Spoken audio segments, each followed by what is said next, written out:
আসসালামু আলাইকুম। Hello viewers, আপনারা সবাই কেমন আছেন? আশা করি সবাই ভালো আছেন। আলহামদুলিল্লাহ আমিও ভালো আছি। তো আজকে আমার ছাদ বাগানে এসে আমি আপনাদেরকে যা দেখাইতে চাইছি, এই দেখুন আমার লাউ গাছে কি সুন্দর একটা লাউ ধরছে মাশাআল্লাহ দিলে।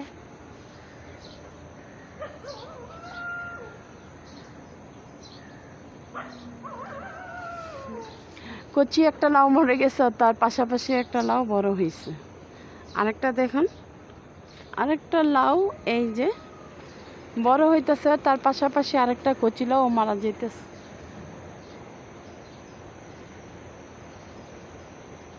আপনারা ফলো করলে হয়তো দেখতে পারবেন। এই দেখুন,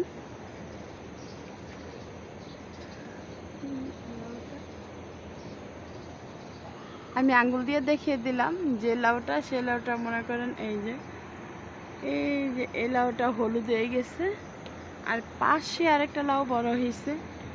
এই দেখুন মাশাআল্লাহ দিলে আমার গাছের মধ্যে লাউ, ছোট ছোট লাউ আর আছে। তো ছোট্ট একটা গাছে মাশাআল্লাহ দিলে এত বড় একটা লাউ হয়েছে। আমি অনেক খুশি হয়েছি আমার ছোট্ট একটা গাছে বড় একটা লাউ। তো এই লাউটা ধরার পর আমি মসজিদে দিয়ে দিব। আমার ছাদ বাগানে যে গাছে যে ফলটা হয়, প্রথম ফলটা আমি মসজিদে দিতে আমি ভালোবাসি, ভালো লাগে। তো আমি এখন আরেকটা লাউ গাছ আপনাদেরকে দেখাইতেছি।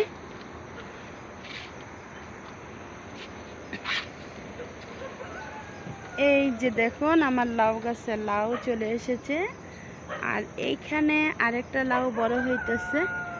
এইখানেও পাশাপাশি একটা লাউ মারা গেছে। আমি বুঝতে পারি না যে একটা লাউ বড় হয়, পাশাপাশি আরেকটা লাউ কেন মরে যায়।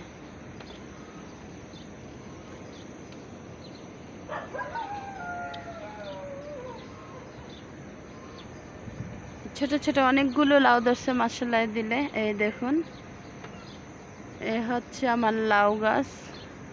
তবে বিশেষ করে ওই মাছের যে পেটিগুলো ছিল, থার্মোকলের পেটির মধ্যে আমি এই গাছগুলো রোপণ করছি। কিছু আখ গাছও আছে, পাশে লাউ গাছ রোপণ করছিলাম। তো এই পুরোটা লাউ গাছের থেকে যদি আমি একটা লাউ খেতে পারি, তারপরে সার্থক আমার কষ্টটা। তো আশা করি একটা না, মাশাআল্লাহ 2-3টি খাইতে পারবো, যেহেতু আরও লাউর কচি লাউ আছে। আর এটা অলরেডি একটু বড় হয়েছে, আর কয়েকদিন পর আর একটু বড় হবে। প্রায় এ সপ্তাহ পরে সামনের সপ্তাহে খেতে পারবো। মাশাআল্লাহ দিলে লাউ যেভাবে দ্রুত বড় হয়। তো এ হচ্ছে আমার কাঠের গুঁড়ার মধ্যে যে আমি আলু গাছ রোপণ করছি। দেখুন এই যে আমার পেঁয়াজকালি আর হচ্ছে আলু গাছ। তো চলুন আপনাদেরকে আরও অনেক কিছু দেখাইতেছি যে আমার ছাদ বাগানে কি কি আছে।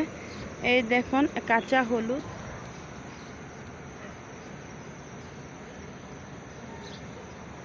হলুদ গাছের হলুদ, কাঁচা হলুদ।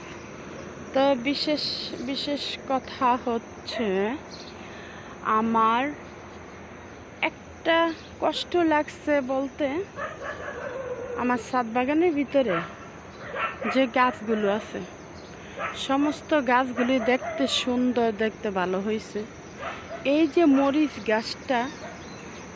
গাছটা হচ্ছে এত বড় মরিচ গাছ। দেখুন ফুল আসে আর ঝরে যায়, ফুল আসে ঝরে যায়। যেই পরিমাণে ফুল আসে, একটা মরিচও টিকে না। তো আমাকে সবাই বলে যে একটা মরিচ না দিয়া খাইলে পেটে নাকি অসুখ হইব।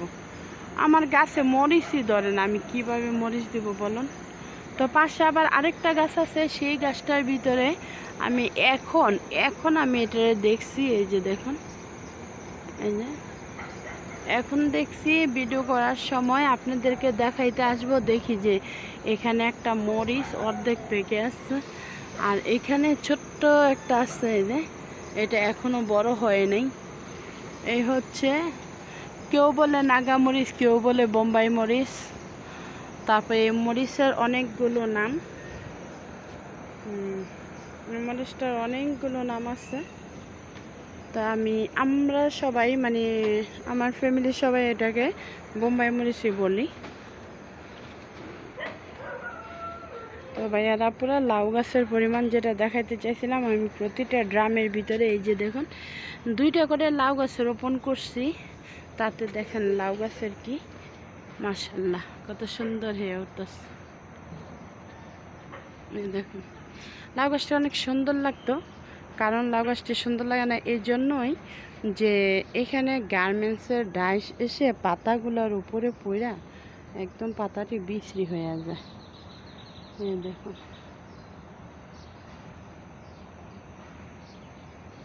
এখানে আমি প্রতিটা রামের ভিতরে 2টা করে চারা লাগাই দিছি। এই যে লাউয়ের আগাগুলো কি সুন্দরভাবে হইতেছে।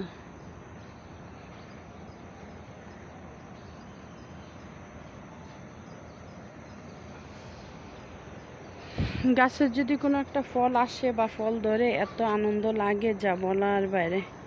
আর যদি হয় ফলগুলো বড় পরিপূর্ণভাবে পরিপুষ্টভাবে ফলগুলো হয় তাহলে তো আরও আনন্দ শেষ নেই।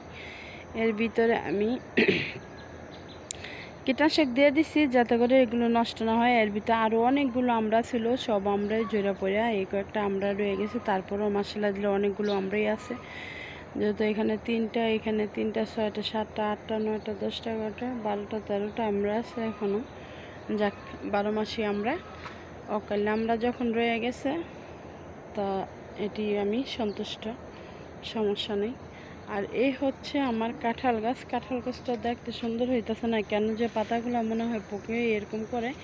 তারপরে আমি আজকে এর ভিতরে কীটনাশক দিয়ে দিব, পাতাগুলো নষ্ট হয়ে যেতেছে। কচি পাতাগুলোর ভিতরে আসতেছে, তাহলে এটা পকি নষ্ট করে ফেলায়। আমি দিয়ে দিব আজকে কীটনাশক। আর দেখুন আমার এই যে ধনিয়া পাতাগুলা মাশাআল্লাহ দিলে অনেক অনেক সুন্দর লাগতেছে। দেখুন বাবা, মনে হয় যে সবুজের রং মেখে আছে গায়ে, কত সুন্দর লাগতেছে। উপরে হচ্ছে আবার একটু পাতাবাহারের গাছ, তার ভিতরেও ফেলছি, তার ভিতরেও ধনিয়া পাতা। এই দেখুন এই যে সাইডে দিয়ে তার ভিতরে দিয়ে দিছি, কত সুন্দর। তো আমি এখানে যে বেডটা তৈরি গেছিলাম এই বেডের মধ্যে আমার এখানে আছে 12 মাসি বেগুনের চারা, তার ভিতরে বাঙ্গির চারাও আছে, ওইখানে বাঙ্গির চারাও লাগিয়ে দিছি। ডাটার বিচি ফেলাই দিছি, এখানে ধনিয়ার বিচি ফেলাইছি, দেখি কি হয়। আর এখানে কাঠের গুঁড়া দিয়ে আরেকটা মাটি তৈরি করতেছি, এখানেও ধনিয়ার বিচি ফেলাইছি, দেখি। তো ভাইয়ারা পুরা আমি এই প্রতিটা গাছের গোড়ায় 2টি করে লাউ গাছ রোপণ করছি। প্রতিটা ড্রামের ভিতরে 2টি করে লাউ গাছ রোপণ করছি। এই দেখুন এই লেবু গাছের গোড়ার ভিতরে আমি বালতির ভিতরে দিয়ে দিচ্ছি 2টা লাউ গাছ, তার ভিতরে লাউ আসছে। আপনারা ফলো করলে দেখতে পারবেন, ওই দেখুন।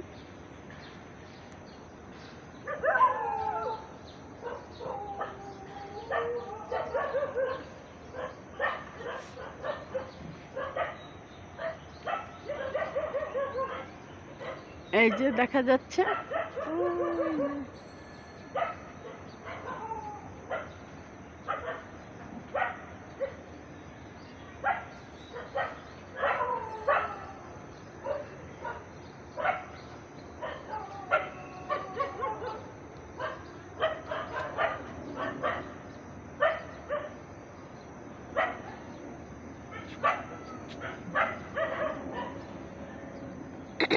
তো ছোট্ট একটা গাছে এত বড়, মানে লেবু গাছটা আমি পাওয়া দিছি। লেবু গাছটা এবার রিপোর্টিং করছিলাম, লেবু গাছটা কি মরে গেছে না বাচ্চা দিছে জানি না, তারপরে একটু চিমটে দিলে বোঝা যায় যে বাচ্চা আছে,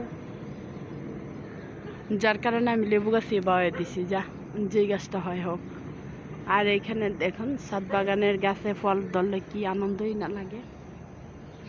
এই যে এই একটা ডালার ভিতরে 4টা 5টা মুকুলের সরি আসছে মাশাআল্লাহ দিলে বড় বড়। এর ভিতরে একটা আম আছে, এইখানে 2টা আম আছে, এর ভিতরে ছোট ছোট আম আছে, এগুলোর ভিতরে জয় করেই ধরে।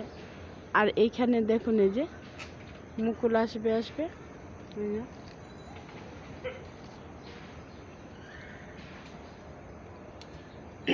এর ভিতরে মুকুল আসবে ভাব।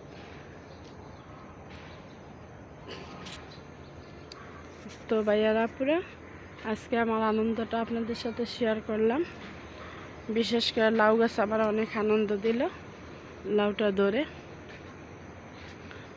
আর প্রত্যেকটা ফল গাছের ভিতরেই ফল আসলে আরও আনন্দ লাগবে। এই আম গাছটা তো মুকুল আসতেছে, এই যে মুকুল আসবে আসবে ভাব। তো যখন আবার আম গাছে আম ধরবে তখন আপনাদেরকে আবার আমি ব্লগ করে দেখাবো। তো আজকের জন্য এখানেই রেখে দিলাম। ওকে, আল্লাহ হাফেজ।